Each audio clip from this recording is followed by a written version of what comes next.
பசி தாங்க முடியலையேம்மா.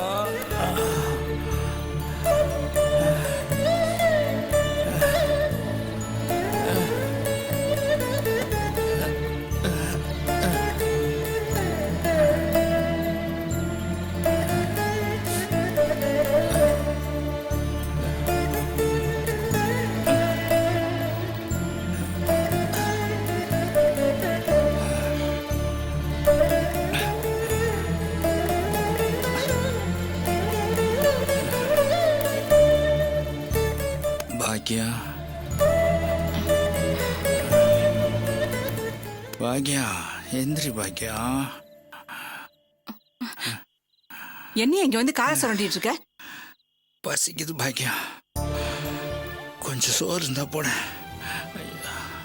என்னது பசிக்குதா? ஆமா பாக்யா, 2 நாளா ஒண்ணுமே சாப்பிடல பாக்யா, ரொம்ப பசிக்குது. இதுக்கு மேல பட்னியா கிடந்தா உயிரே போயிடும் பாக்கியம். கொஞ்சம் சோறு இருந்தா போடும் பாக்கியம். என்னையா நீ திருப்தியா சாப்பிட்டுருப்ப அப்படியே நினைச்சுதானே நான் 3 வேளை சாப்பிட்டு இப்படி நிம்மதியா தூங்கிட்டு இருக்கேன். ஏன் சாப்பிடல? ஐயோ, காரணம் சொல்ல உடம்புல தெம்பில்ல பாக்கியம். பசி வந்தா 10 பறந்துன்னு சொல்லுவாங்க. அதனாலதான் வெக்கமான சூடு சொரணை எல்லாத்தையும் விட்டுட்டு கேட்குறேன். எனக்கு கொஞ்சம் சோறு போடு பாக்கியம், பசிக்குது. ஐயோ, என்னையா பேசுற நீ? நான் ஒருத்தி உயிரோட இருக்கும்போது இந்த வீட்டுல நீ கொலைப்பட்டினியா கிடந்திருக்கிய. இத நான் எங்க போய் சொல்லுவேன்? ஐயோ ஐயோ, ஒரு நிமிஷம் இரு, நான் போய் உனக்கு சாப்பாடு எடுத்துட்டு வரேன். ஐயோ, கரண்ட் வேற இல்லையே.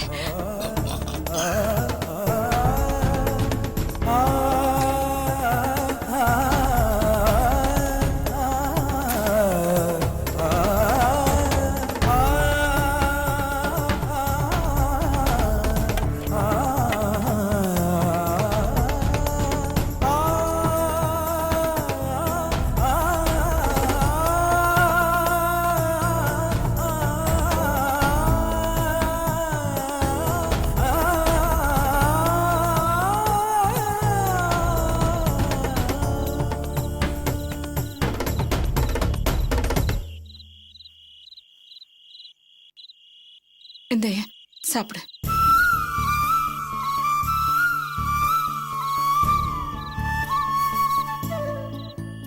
ஐயோ, மெதுவா பார்த்து. இந்த தண்ணிய குடி, நான் உருட்டி தரேன்.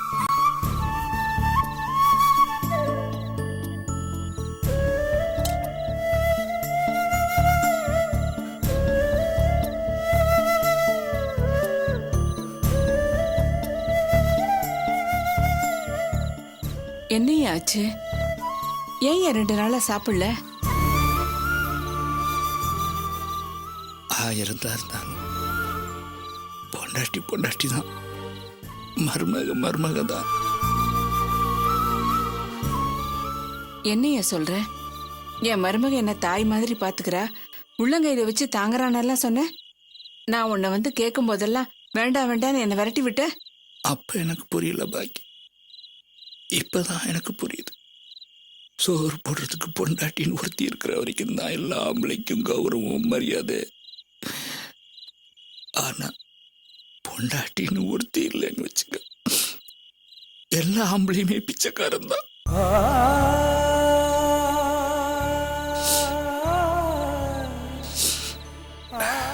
ஒரு நாள் 2 நாள்னா தான் எல்லா மருமகளும் பார்த்துக்குவாங்க போல் இருக்கு. இவனை காலத்துக்கு வச்சு சோறு பொண்ணுன்னு அந்த பொண்ணு மனசுல என்ன வந்துருச்சு போல் இருக்கு. இப்பவும் அந்த மகராசிய நான் ஒன்றும் குறை சொல்ல தயாரா இல்லை. என்ன நினைச்சாலோ எது நினைச்சாலோ தெரியல. என் மனசை சொல்லுன்னு தைக்கிற மாதிரி வெட்டியா உட்காந்து சாப்பிடுறீங்கன்னு ஒரு வார்த்தை சொல்லிட்டான். நீ என் பொண்டாட்டி, நீ என்ன பேசினாலும் எனக்கு ஒன்றும் கோவம் வரல. ஆனா மருமக ஒரு வார்த்தை சொல்லு என்னால தாங்க முடியல பாக்கி.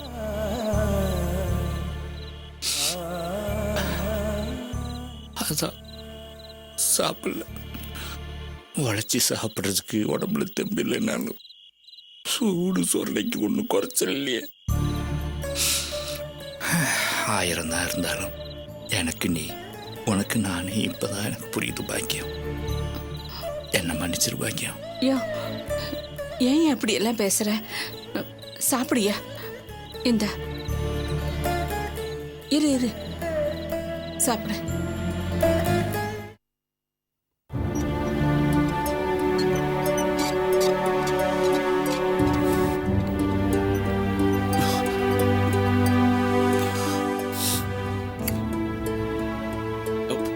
ரேவதி, ரேவதி, ரேவதி, எழுந்துரு. மாவாட்டன்னு சொன்னல, வா. மா, மா,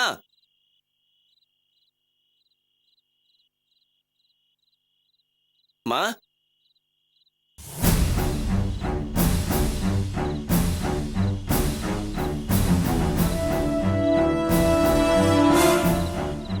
மா.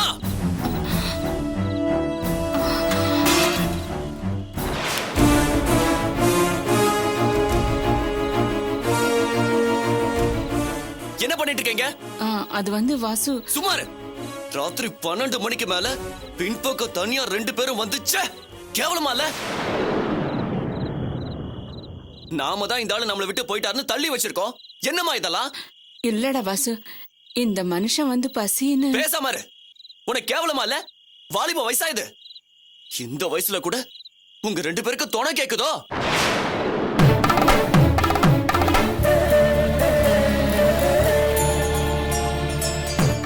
என்னடா கேட்ட? எவ்வளவு திமிரு இருந்தா இப்படி ஒரு வார்த்தை கேட்ப? பெத்த அப்பா அம்மா பார்த்து எப்படி இப்படி ஒரு வார்த்தை கேட்க முடிஞ்சது? இதுக்காக உன்னை கஷ்டப்பட்டு வளர்த்தேன். எப்படிடா கேட்ப? எவ்வளவு திமிரு இருந்தா இப்படி ஒரு வார்த்தை கேட்ப? பாவி, இப்படி ஒரு வார்த்தை கேட்டுட்டியே. ஏண்டா, ஏண்டா, நாங்க என்ன உனக்கு அவ்வளவு கேவலமானவங்களா போயிட்டோமா? தூங்கிட்டு இருந்த என்னை எழுப்பி உங்க அப்பா 2 நாளா நான் சாப்பிடல பாக்கி எனக்கு சாப்பாடு போடுறேன்னு சொன்னாரு. நான் அப்படியே பதறி போயிட்டேன்டா. பதறி போய் அந்த மனுஷனுக்கு சாப்பாடு கொடுத்து சாப்பிட வச்சா எங்களை பார்த்து அப்படி ஒரு கேவலமான வார்த்தை கேட்கிற நீ?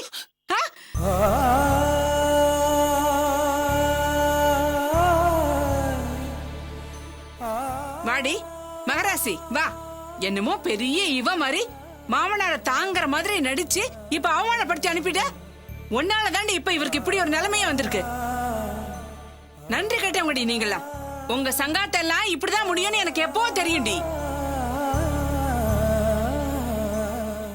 சரிம்மா, நான் ஏதோ வாய் தவறி தெரியாம தப்பா சொல்லிட்டேன். ஆனா நீ அந்த அளவுக்கு சாப்பாடு போட்டது எந்த விதத்துல நியாயம்? நம்ம சங்காத்தமே வேணான்னு சொல்லித்தானே அந்த வீட்டுல போய் சாப்பிட்டுட்டு இருக்காரு.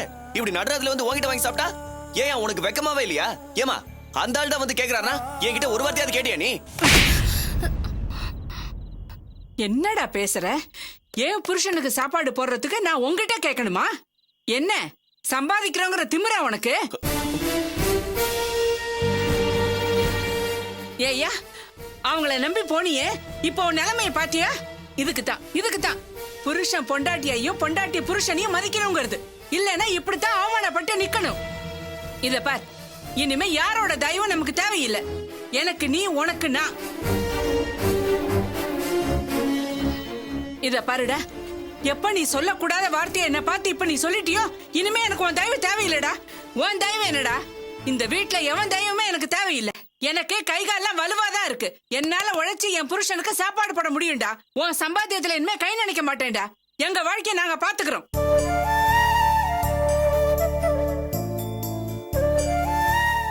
அம்மா, வாசு இப்படி பேசுறது புதுசா? ஏதோ வாய் தவற சொல்லிட்டான். கரண்ட் வேற வந்துருச்சு. வாங்க மாவு அரைக்கிற வேலையை பாப்போம். நீ வாய மூடி. இனிமே எனக்கு அதுக்கு சம்மந்தம் இல்ல. எல்லாத்தையும் அவனே பாத்துக்கிட்டோம். நீ அவனோட ஒட்டிக்க. நாளைக்கே உனக்கு ஒரு கல்யாண காட்சினா கூட அதுக்கு அவன் கணக்கு பாப்பான். அதுக்கு நீ உழைக்கணுமே. திங்கிற சோத்து கூட அவன் கணக்கு பாப்பான். போய் வேலையை பாரு, போ. அத வாசு இது சொல்லிட்டாருங்கிறது வேண்டாமா. நல்ல மாட்டுக்கு ஒரு சூடு, நல்ல மனுஷங்களுக்கு ஒரு சொல்லு. இத நான் ஜென்மத்துக்கு மறக்க மாட்டேன். இத பாருடா, இது நாள் வரைக்கும் நாங்க சாப்பிட்டதுக்கு இங்க வேலை செஞ்சது சரியா போச்சு. இது என் வீடு. இங்க இருந்து நாங்க எங்கேயும் வெளியே போயிட மாட்டோம். இங்கேயே தான் இருப்போம். நீ நாளையில இருந்து உன் பழப்ப பாத்துக்கோ, நாங்க எங்க பழப்ப பாத்துக்கிறோம். இத பாரியா, இனிமே நீ வெளியில எல்லாம் படுக்க வேண்டாம், இங்கேயே படுத்துக்கோ. வா படியா.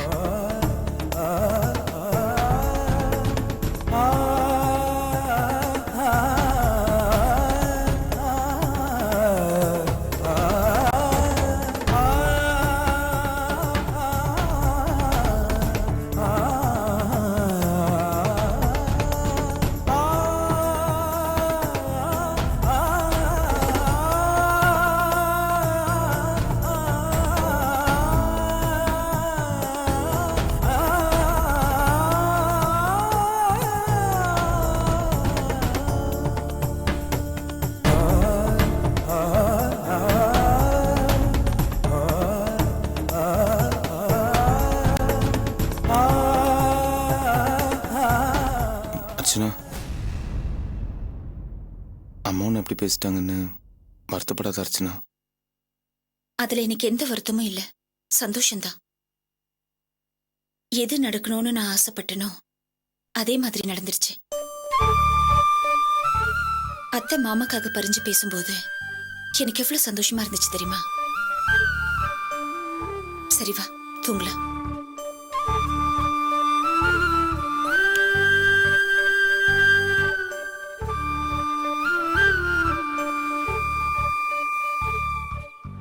வாசு, வேலையை பார்ப்போம்.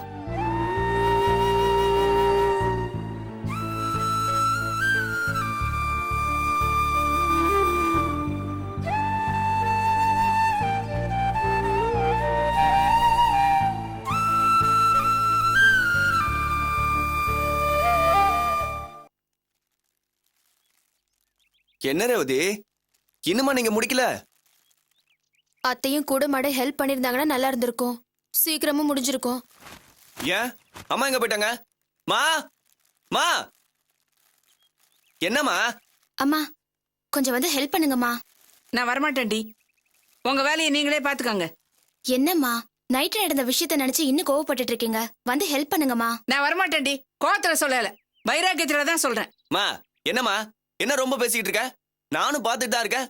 ஏதோ வாய் தவறி ஒரு வார்த்தை தெரியாம சொல்லிட்டேன், அதையே பிடிச்சி பேசிக்கிட்டு இருக்க. வந்து வேலை செஞ்சா இப்ப என்ன உனக்கு? நீ பேசாத. எப்பேற்பட்ட வார்த்தைடா கேட்ட? எந்த ஒரு பிள்ளையும் கேட்க கூடாத வார்த்தைடா அது. நான் சொன்னதுதான். உன் தாய் ஒண்ணு எனக்கும் என் புருஷனுக்கும் தேவையில்லை. நான் ஏதோ ஒரு வேலை வெட்டிக்கு போனேன்னா கடைசி வரைக்கும் என்னால என் புருஷனை காப்பாற்ற முடியும்.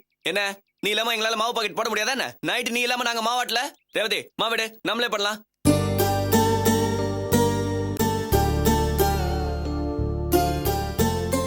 நீ என்னைய இங்க நின்னு வேடிக்கை பார்த்துட்டு இருக்க? போ போய் குளிச்சுட்டு வா போ.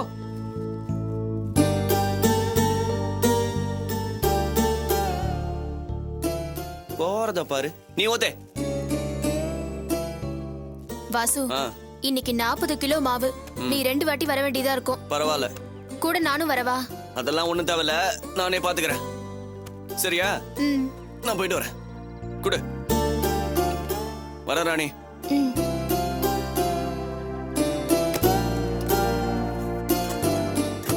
என்ன அர்ச்சனா, டிஃபன் ஆயிடுச்சா? ரெடி ஆயிடுச்சு, உட்கார் சாப்பிடலாம்.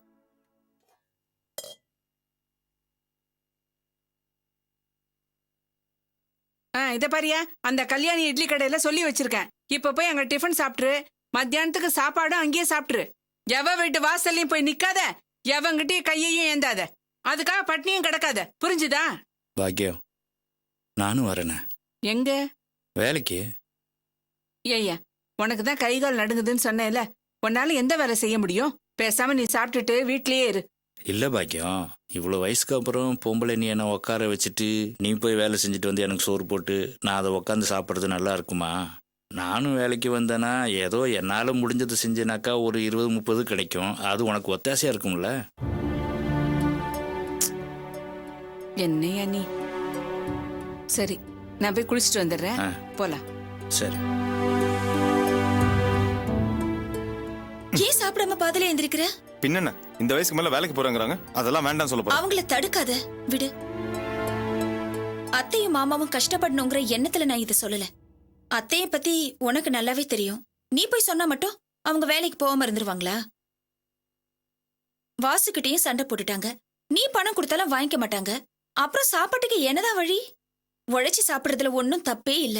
எவ்வளவு வயசுக்கு அப்புறம் உழைச்சு சாப்பிடுறோங்கிற திருப்தி அவங்களுக்கு இருக்கும். அது மட்டும் இல்லாம அவங்களுக்குள்ள இருக்கிற மனஸ்தாபமும் போயிடும். அது நடக்கணும்னு தானே நீயே நானே எதிர்பார்த்தோம். அதனாலதான் தடுக்க வேணான்னு சொன்னேன்.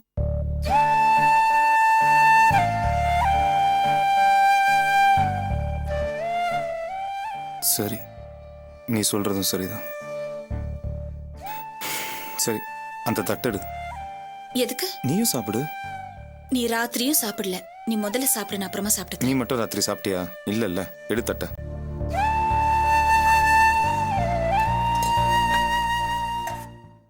ஐயோ, ஏன் எனக்கு மட்டும் இது மாதிரி நடக்குது? ஒரு முடிவு எடுக்கிறதுக்கு இவ்வளவு நாளா? ஒவ்வொரு செகண்ட் எனக்கு எவ்வளவு டென்ஷனா இருக்கு தெரியுமா? டேய், இது ஒண்ணு பிசினஸ் இல்லடா, ஒரு பொண்ணோட வாழ்க்கை பிரச்சனை. நிதானமா தான் முடிவு எடுக்கணும். நிதானமா முடிவு எடுத்தா கன்ஃபியூஷன் தான் வரும், தெளிவான முடிவு கிடைக்காது. எனக்கு என்னமோ அவங்க இந்த விஷயத்துல ஒரு முடிவு எடுத்திருப்பாங்கன்னு தான் தோணுது. என்ன முடிவு எடுத்திருப்பாங்க? முடிவு நமக்கு சாதகமா இல்லாம இருக்கும். அதனாலதான் இது வரைக்கும் வந்து சொல்லல. ஓ காட், ஏங்க கொஞ்சம் சும்மா இருக்க மாட்டீங்களா? ஏன்பா ஏன் இப்படி நெகட்டிவா யோசிக்கிறீங்க? பாசிட்டிவா யோசிக்க மாட்டீங்களா?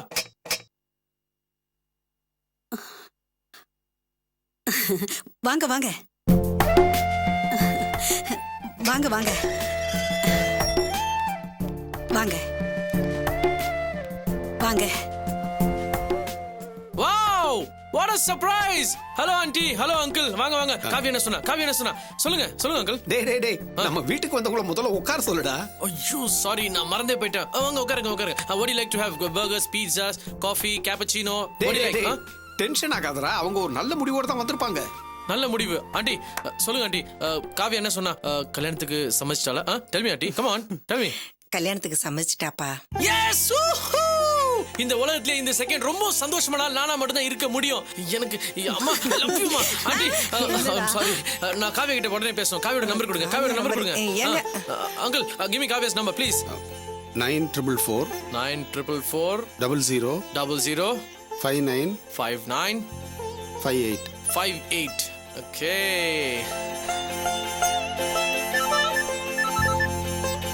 Hello. Hey hi Kaviya, Sherry here. சொல்லுங்க. அங்கிள் ஆண்டி வீட்டுக்கு வந்திருக்காங்க. இப்பதான் விஷயத்த சொன்னாங்க. நீ என்ன கல்யாணம் பண்ணிக்க சம்மதிச்சிட்டியாமே. You know what, I am so thrilled, you know. Thank you so much Kaviya. எதுக்கு இவ்ளோ தேங்க்ஸ் சொல்றீங்க? Hey, I'm completely flabbergasted. இந்த விஷயத்தை கேள்விப்பட்ட உடனே I'm on top of the world. எனக்கு எப்படி ரியாக்ட் பண்ணணும்னே தெரியல. You know, I'm totally excited and thrilled. Hey, Kavya, I'll speak to you later, okay? Yeah. Okay. Aunty, uncle, சந்தோஷமான விஷயம் சொல்லிருக்கீங்க. It's time to celebrate. வாங்க வாங்க, உங்களுக்கு ட்ரீட் கொடுக்க போறேன். Let's go. வாங்க, come on. டேய் இருடா, எதுக்குடா பறக்கற? அவங்க இப்பதான் வந்திருக்காங்க. கல்யாண விஷயமா இன்னும் என்னென்னவோ பேச வேண்டியிருக்குடா. டாடி, எனக்கு இருக்கிற சந்தோஷத்துக்கு என்ன சொல்லணும்னு எனக்கு தெரியல. இது பாருங்க. ஓகே, நீங்க வரலாம் பரவாயில்ல, எல்லாத்தையும் பேசி முடிங்க. என்னோட ஃப்ரெண்ட்ஸ் எல்லாருக்கும் இந்த குட் நியூஸ் சொல்லி எல்லாரும் ட்ரீட் கொடுக்க போறேன். பை. ஒரு நிமிஷம், நீங்களும் இருந்தா தானே எல்லாத்தையும் பேசி முடிவு பண்ண முடியும். கம் ஆன் அங்கிள், நான் வயசுல சின்னவன், பெரியவங்க நீங்களா சேர்ந்து ஒரு டிசிஷன் எடுங்க. Please go ahead. I am going to celebrate. Bye dad, bye mom, bye uncle, bye aunty. வாங்க, நீங்க வந்து உட்காருங்க.